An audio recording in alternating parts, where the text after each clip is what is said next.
ಈಗ ತುಂಬ blockbuster ಸಿನಿಮಾಗಳು ಸಕ್ಸಸ್ ಇದಾದಾಗ is it true that actors get type casted? ಅಂದರೆ ಈಗ ಇನ್ ಅ ವೇ ಎಸ್, ಅಂದರೆ it is once again what I feel is it is our responsibility also.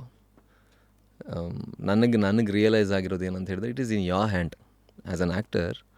ಈಗ ನಾನು ಕೂತ್ಕೊಂಡು ಇಲ್ಲ ನನಗೆ ಒಳ್ಳೆ ಸ್ಕ್ರಿಪ್ಟ್ ಬಂದಿಲ್ಲ ಅಥವಾ ಡಿಫ್ರೆಂಟ್ ಬಂದಿಲ್ಲ ಅಂತ ಈಗ at this point of time ನಾವು ಬ್ಲೇಮ್ ಮಾಡಬಾರ್ದು. Because it is in our hand.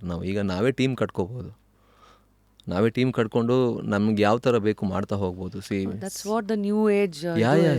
Can you walk us through ಅಂದರೆ ಟೀಮ್ ಕಟ್ಕೊಳ್ಳೋದಂದ್ರೆ ಹೇಗೆ? ಅಂದರೆ ಈಗ ನ್ಯೂ ಕಮರ್, ಈಗ for example if I am a newcomer in this, ಮೊದಲು ಕಷ್ಟ ಇತ್ತೇನೋ 10-20 years ಬಿಫೋರ್ ಒಂಥರ ಬೇರೆ ರೀತಿ ಇತ್ತು.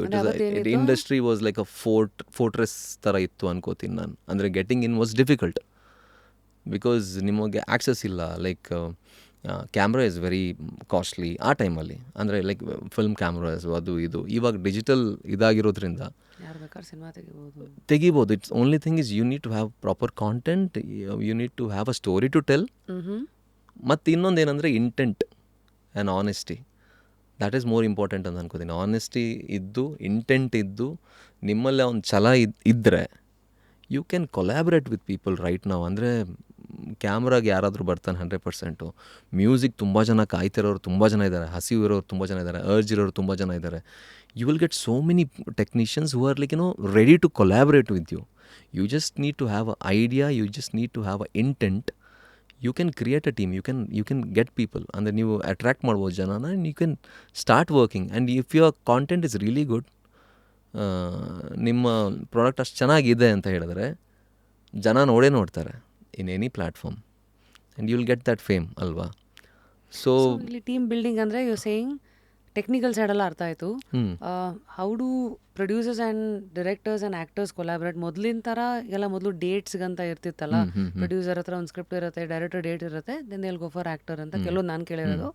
ಬಟ್ ಟುಡೇ ಕೆಲವು ಆ್ಯಕ್ಟರ್ಸ್ಗಳು I think they have their own directors, they have their own producers. So actors are driving all the choices ಅನ್ನೋದಾ? ಅದು ಇದೆ. ನಾನು ಹೇಳಿದ್ದು ಹೇಗೆ ಅಂತ ಹೇಳಿದ್ರೆ, ಈಗಿನ ಪ್ರಸಕ್ತ ಟೈಮಲ್ಲಿ ಈಗ ಒಬ್ಬ ನ್ಯೂ ಕಮರ್, ಒಬ್ಬ ಡೈರೆಕ್ಟರೇ ಆಗಿರಲಿ, ಒಬ್ಬ ಆ್ಯಕ್ಟರೇ ಆಗಿರಲಿ, ಕೂತ್ಕೊಂಡು ಬ್ಲೇಮ್ ಮಾಡೋಂಗಿಲ್ಲ ಅಂತ. ಅಂದರೆ ನನಗೆ ಆಪರ್ಚುನಿಟಿ ಸಿಗ್ತಾ ಇಲ್ಲ ಗುರು ಅದು ಇದು. You can create your own opportunity ಅನ್ನೋದು ಒಂದು. ಆ್ಯಂಡ್ ವೆನ್ ಅದನ್ನು ಫಸ್ಟ್ ಗೋವಲ್ಲೇ ಆಗುತ್ತೆ ಅಂತ ಹೇಳೋಕ್ಕಾಗಲ್ಲ. Slowly gradually you can start doing things. Gradually you can create an audience. ಈಗ ಪ್ರತಿಯೊಬ್ಬನಿಗೂ ಶಕ್ತಿ ಇದೆ ಅಂತ ಅನ್ಕೋತೀನಿ ನಾನು. ಅವನು ಓನ್ ಆಡಿಯನ್ಸನ್ನ ಕ್ರಿಯೇಟ್ ಮಾಡೋಕ್ಕೆ ಪ್ರತಿಯೊಬ್ಬನಿಗೂ ಶಕ್ತಿ ಇದೆ. ಸ್ವಲ್ಪ ಟೈಮ್ ಸ್ವಲ್ಪ ಟೈಮ್. ಹೌದು. ಫಾರ್ ಎಕ್ಸಾಂಪಲ್ ಈಗ ಸೂ ಫ್ರಮ್ ಸೋನೆ ನೋಡಿ, ಅವರು ಪ್ರಮೋಟೂ ಮಾಡಿಲ್ಲ. Raj B Shetty, yes that is one big force they have. But ಅದು ಬಿಟ್ರೂ ಎಲ್ಲ ನ್ಯೂ ಕಮರ್ಸು ಅದಿದು ಅಂತ, it is only because of their honesty, intent and the hard work. ಅವ್ರು ಕ್ರಿಯೇಟ್ ಮಾಡಿರುವಂಥ ಸಿನಿಮಾ ಹ್ಯಾಸ್ ಸ್ಪೋಕನ್. ಇಷ್ಟು ಜನ ಬಂದು ನೋಡ್ತಾ ಇದ್ದಾರೆ ಅಂತ ಹೇಳಿದ್ರೆ it is just because of the product, just because of the cinema, the power of film. ನಿಜ. ಎಷ್ಟೇ ಪಬ್ಲಿಸಿಟಿ, ಎಷ್ಟು ಅವ್ರು ಟ್ರೆಡಿಷನಲ್ ಪಬ್ಲಿಸಿಟಿ ಏನೂ ಮಾಡಿಲ್ಲ ನನ್ನ ಪ್ರಕಾರ.